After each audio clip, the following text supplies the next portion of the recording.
Gracias, regresamos con ustedes. Como les prometemos siempre, aquí está el doctor Alfredo Polanco, que tiene hoy un tema muy interesante que tiene que ver con esta rutina que usted debe llevar para chequear su salud y las cosas que deben ver. Vamos a darle la bienvenida al doctor Alfredo Polanco. Muy buenos días, doctor.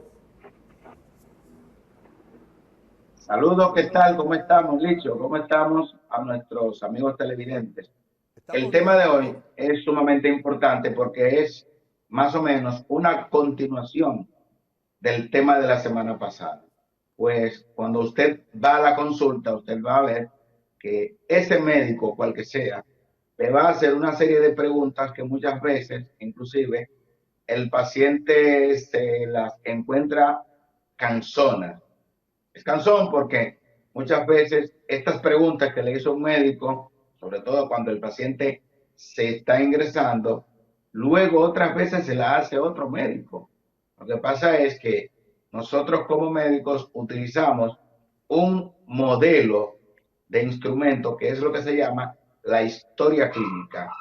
Y mediante esa historia clínica nosotros podemos llegar al diagnóstico que usted tiene en más de un 80-85%. O sea que es importantísimo que el médico a usted como paciente le pregunte. Primero tenemos que muchas veces dicen, pero ¿y para qué me están preguntando tantas cosas? Los datos generales del paciente. Todos esos datos son bastante importantes. Quizás el nombre no sea lo más importante porque eso no modifica la historia clínica, pero sí la edad. Por ejemplo, en este caso de la edad, no es lo mismo usted tener 50 años que tener 60. Hay muchas enfermedades que se presentan después de los 60 años. Igualmente, por eso decimos a las mujeres sobre todo, tiene que decirme la edad real, cuántos años tiene. En este caso, aunque su cédula diga que usted tiene 35 años, si usted tiene 40 o 45 años, para nosotros, como historia clínica, nos interesa es la edad real del paciente, la edad cronológica. Así nosotros comparamos incluso con lo que es la edad aparente del paciente. Usted va a ver pacientes que con 30 años aparentan de 40 o de 50. Entonces ahí nosotros vamos ya tejiendo lo que es ese posible diagnóstico. La religión es importante, por ejemplo, porque en el caso de que un paciente se ingrese y amerite, por ejemplo, transfusiones, ustedes saben que si un paciente es testigo de Jehová, él no va a admitir que le transfunden. Entonces, por eso nosotros claramente, ¿cuál es su religión? Católica, evangélica, adventista o no profesa, lo que sea, etcétera. ¿Por qué? Porque dependiendo del tipo de religión que usted sea, hay estudios, hay procedimientos, hay que usted no las aceptaría. Entonces, para nosotros, antes de ingresar a un paciente, es importante eh, saber la procedencia, es bastante importante, y dónde vive ese paciente. Porque es importantísimo nosotros ver también, ahí evaluamos lo que es el estado socioeconómico del paciente.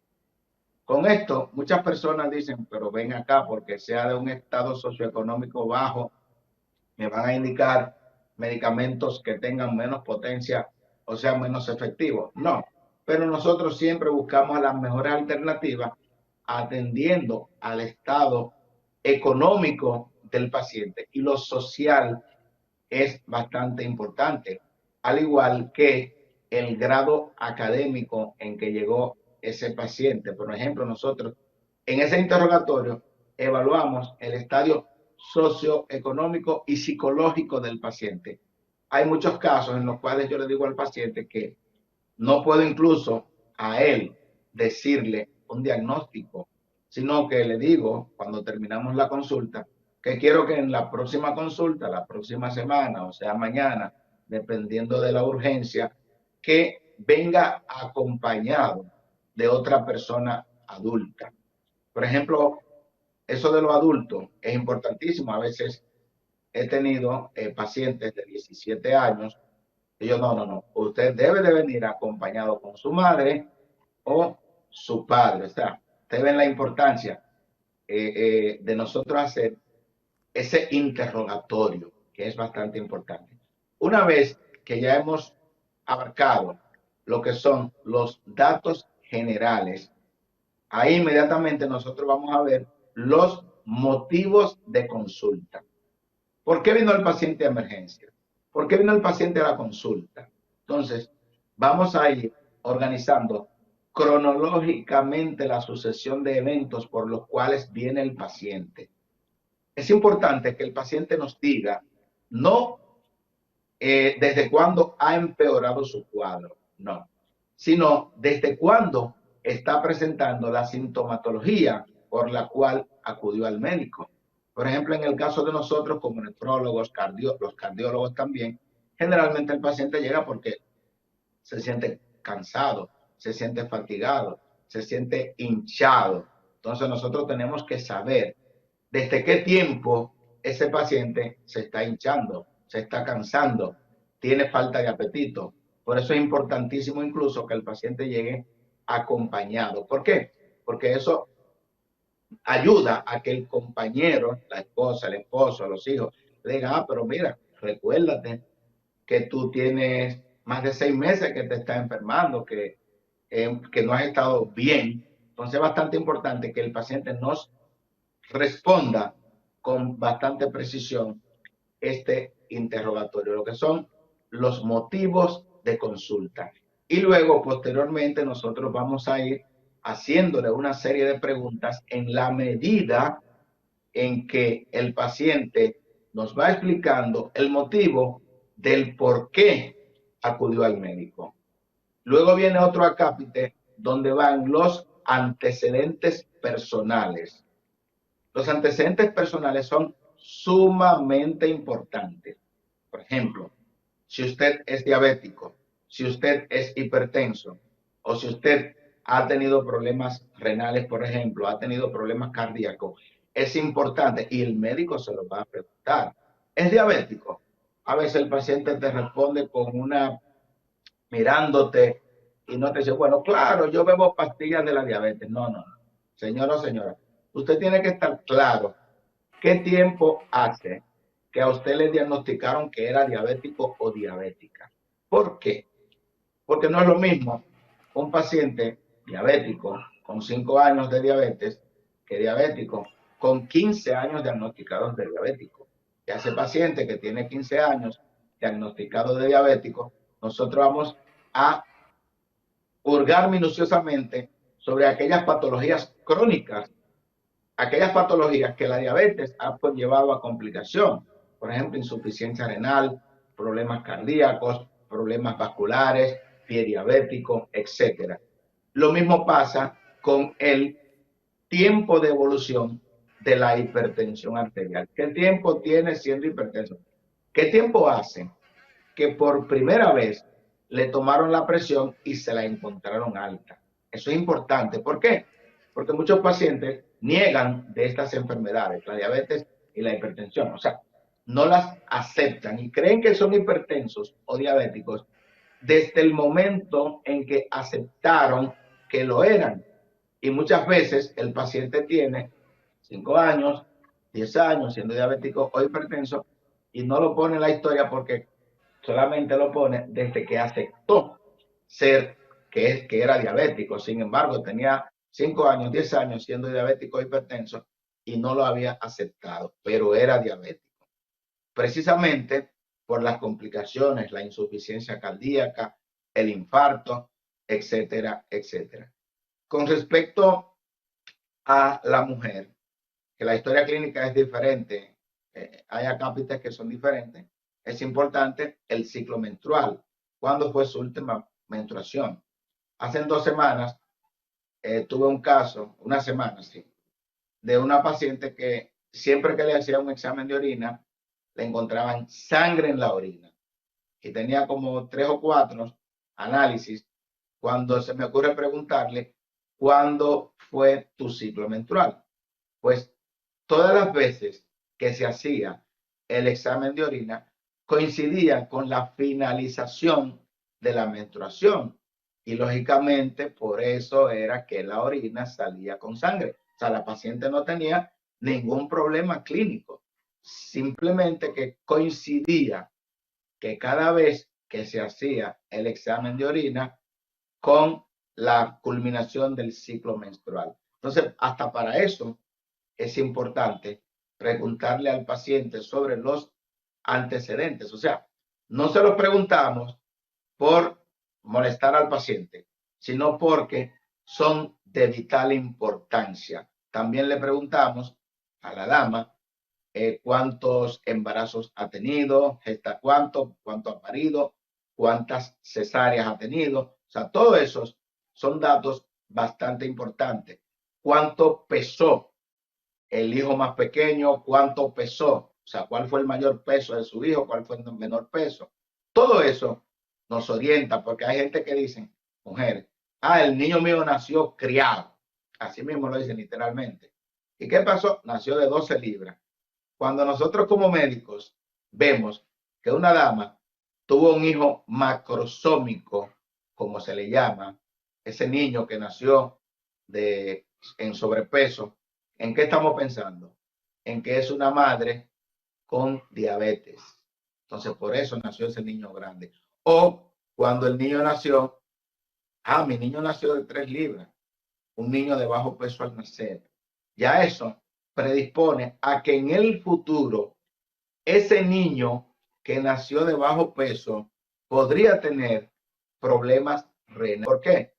Porque nació pequeñito, los riñones se desarrollan intraútero, después que usted nació ya los riñones no siguen desarrollándose, entonces ese paciente podría tener consecuencias importantes. O sea, por eso es importante nosotros incluso hacerle todas estas preguntas, aunque no seamos ginecólogos, pero eso es parte de lo que es una buena historia clínica. Con respecto a los antecedentes, importantísimo, antecedentes quirúrgicos, y ahí bastante importante. Y sobre todo, el cirujano tiene que preguntar siempre cuándo fue la última menstruación de la paciente. Y aún así, antes de hacer cualquier procedimiento de cirugía electiva, hacer lo que es la prueba de embarazo. Porque, oigan bien, cirugías electivas pueden posponerse y si la mujer está embarazada, pues lógicamente lo ideal es no operarse por los efectos anestésicos y una serie de consecuencias que puede tener. Entonces es bastante importante que una cirugía electiva se haga la prueba de embarazo. No quiere decir que en una cirugía de emergencia a una gestante en edad fértil hay una prueba de embarazo, porque siempre hay que hacérsela. Porque si es una cirugía de emergencia, hay que hacer la cirugía como quiera. Pero si esta paciente va a ser sometido a un procedimiento anestésico, ya el anestesiólogo con su cirujano sabrán qué tipo de anestesia dar y qué tipo de medicamentos postoperatorio van a administrar a esa paciente. Antecedentes quirúrgicos. Ok, me operaron de la vesícula. Ya usted sabe que este paciente, pues, ha tenido que visitar al gastroenterólogo porque tiene problemas, podría tener problemas, pues, con la digestión porque fue operado por la vesícula. Paciente con antecedentes de cáncer de colon, ya nosotros, o sea, todo lo que son los antecedentes personales de relevancia, el médico se lo va a preguntar en esa historia clínica. Por eso la historia clínica es tan larga y tan tediosa que a nosotros nos toma bastante tiempo, pero es bastante importante. Antecedentes alérgicos. Es sumamente importante. ¿Por qué? Porque si usted ha hecho alergia a la aspirina, usted es alérgico a todos sus derivados. El diclofenac, el ibuprofeno, el ketoprofeno, naproxeno, etcétera. Entonces nosotros no le vamos a prescribir, perdón, salud, perdón, a ningún paciente con una alergia, algún analgésico, antipirético, no se lo vamos a prescribir. Igual que si es alérgico a las penicilinas, no le vamos a prescribir penicilina. Y el médico básicamente se vale del diagnóstico, atendiendo a una buena historia clínica que le haga al paciente. Con respecto a los hábitos tóxicos, muy importante, café, alcohol, tabaco. Por ejemplo, en los últimos años, ustedes saben cómo ha habido una proliferación de lo que es la juca, los vapers, etcétera. Entonces, no es como anteriormente, cuando yo estaba pequeño, que una persona fumaba un pachoché, un cachimbo, etcétera, por cada cierto tiempo. Pues ahora la moda es que las jucas son horas y horas y horas, igual que el vapor. Entonces, es una moda, pero es un problema.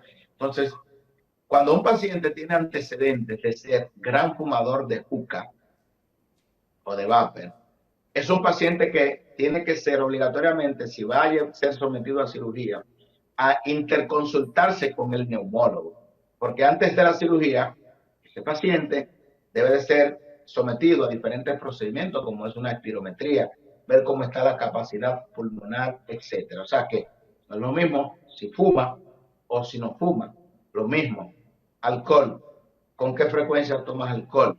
Entonces nosotros vamos a ver si toma alcohol con mucha frecuencia, tenemos que valorar cómo está ese hígado. ¿Por qué? Porque el efecto más importante del alcohol es a nivel hepático, es decir, ¿qué es lo que daña más? Daña más el hígado. Entonces tenemos que hacer una evaluación exhaustiva de cómo está ese órgano para ver qué tipo también de anestesia, en caso de que vaya a ser operado ese paciente, vamos a darle, que no es lo mismo a un paciente que fuma como a un paciente que no fuma. Con respecto al café, que me gusta tomar bastante, eh, también es un hábito que es el menos dañino, pero también es dañino, porque podría desencadenar arritmias cardíacas. Y muchos de nuestros oyentes o televidentes saben que su médico lo primero que le dijo, toma café, pues suspéndelo, porque tiene una arritmia cardíaca y gracias a Dios pudimos romper esta arritmia, pero no puedes tomar café. ¿Por qué? Porque la cafeína, a los estimulantes te van a desencadenar, puede desencadenarte otra arritmia cardíaca.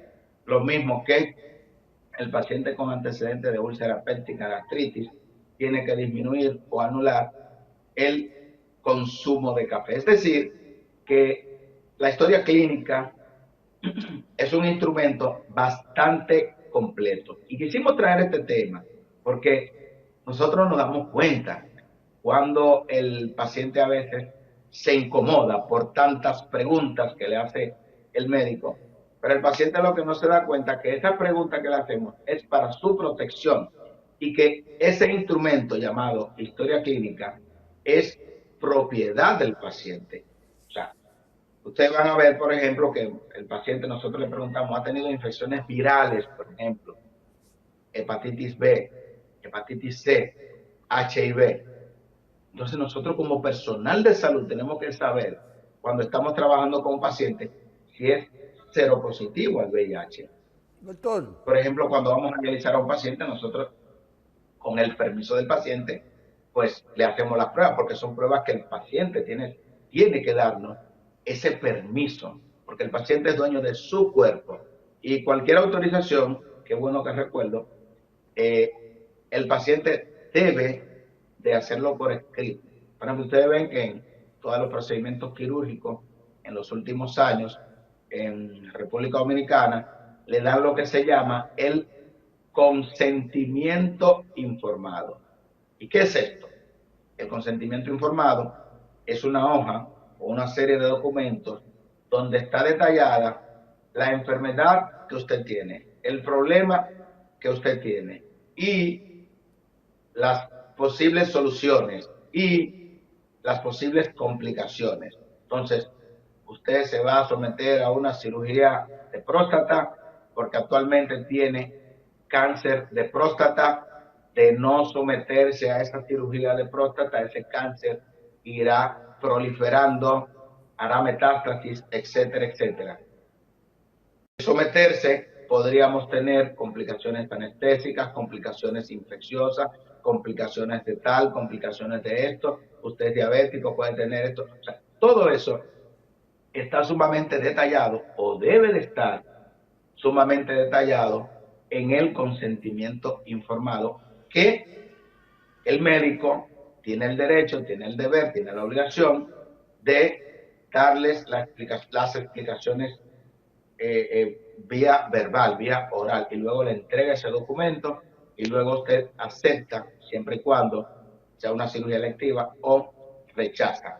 En el caso de las cirugías de emergencia también se le debe de dar el consentimiento informado a un pariente, a un familiar, y se discute rápidamente, porque aunque sea una cirugía de emergencia, a menos que el paciente no llegue en estado de coma, pues siempre hay un momento para discutir sobre los procedimientos que se le van a hacer al paciente. Es decir, dicho, amigos televidentes, que la historia clínica tiene acápites diferentes para las diferentes patologías, porque no es lo mismo la historia clínica que va realizada por un psiquiatra, o sea, un especialista en la conducta humana, que por un nefrólogo, que por un cardiólogo, que por un cirujano, pero en sentido general, todas, absolutamente todas, llevan lo que son los datos generales, los motivos de consulta, los antecedentes y la historia de la enfermedad actual. Creo que Doctor, con esto le quiero hacer una vamos a ver pregunta, las doctor. preguntas. Sí, doctor, Sí, mire, yo me consulto en un centro médico. Entonces, en cualquier área de salud que yo vaya, en ese centro, tienen mi expediente en la computadora. Si yo no tengo que llevar papel ni nada, sino que ellos me buscan ahí. ¿Qué posibilidad hay de que en todo el sistema de salud, en la red de salud pública, como le llaman, eso se pueda implementar? ¿Y qué ventaja eso tiene con respecto, usted ha hablado de la privacidad, pero también ha hablado de la importancia de que todo el paciente tenga su registro a mano del médico?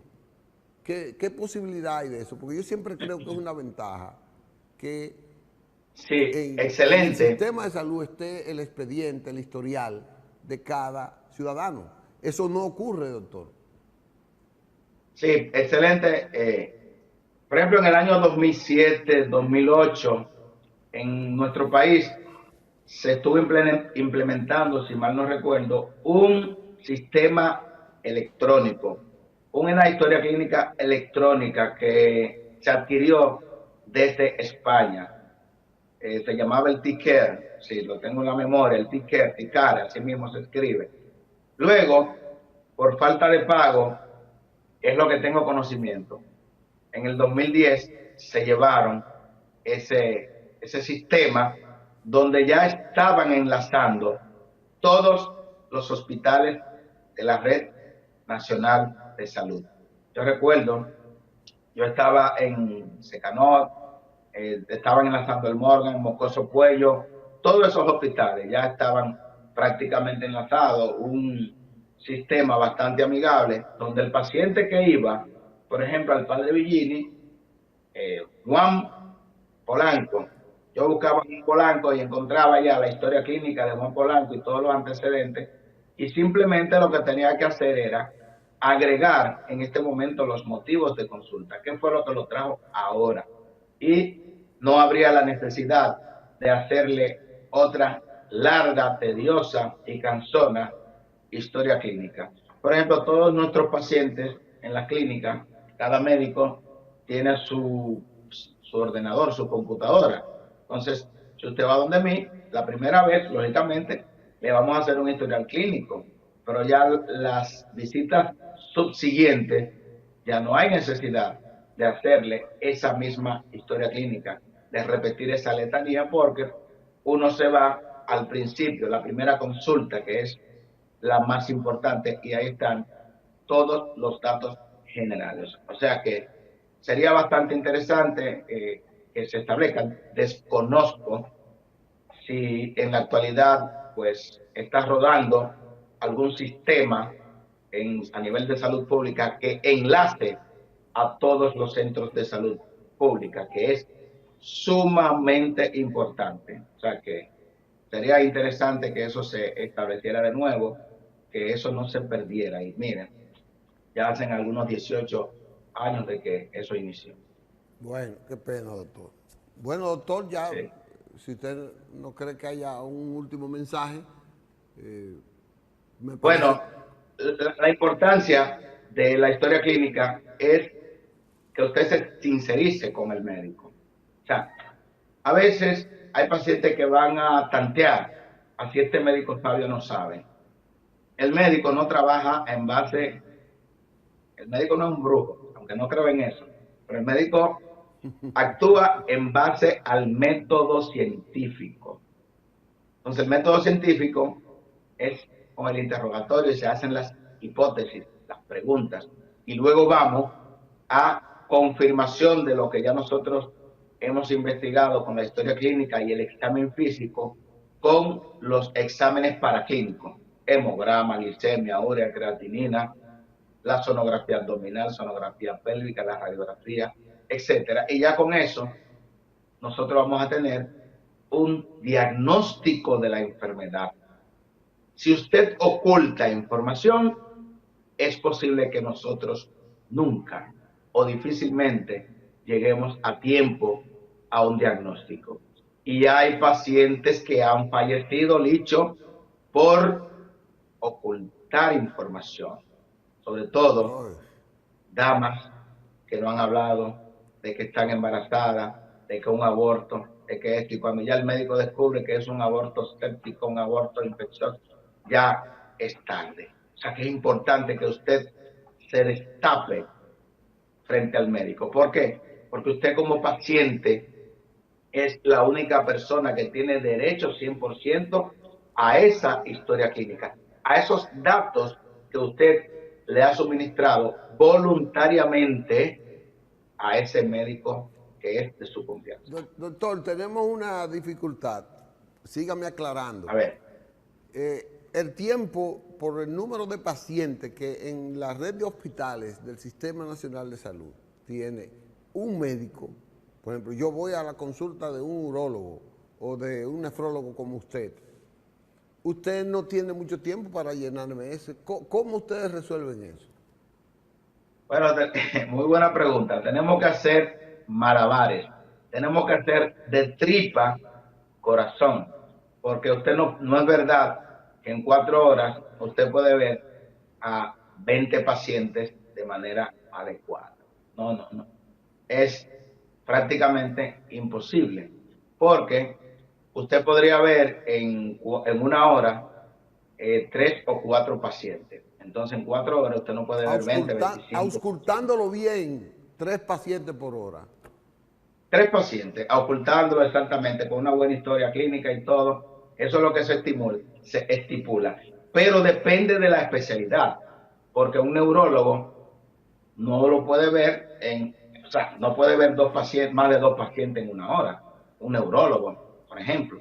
Un psiquiatra no puede ver, pues se tarda incluso más de 1 hora con un paciente. O sea que por eso tenemos que ver cada especialidad, que son bastante diferentes, como les mencioné anteriormente. Correcto. Bueno, doctor, gracias por su nueva cátedra y su buena intervención. Yo sé que mucha gente lo ha tomado y usted ha ido sensibilizando esa parte de que la gente tiene que sincerizarse en esa parte, en la parte de decirle al Claro. médico todo lo que siente, todo, para poder tener la seguridad de salir de ahí con una mejor salud. Gracias, doctor. Nos vemos el próximo lunes. Si Dios quiere, el próximo lunes con un tema similar y de mucho interés. Muchas gracias. Gracias, que la pase bien. Tenga una semana feliz. Igualmente. Bueno, vamos a una pausa, Manuel, para que vengamos entonces con otros temas que tenemos ahí en carpeta. Gracias al doctor Alfredo Polanco por estas orientaciones de vital importancia para la familia que nos escucha, para las personas que nos escuchan cada lunes en este segmento que hace el doctor Alfredo Polanco. Salud al alcance de ustedes. Vamos a una pausa.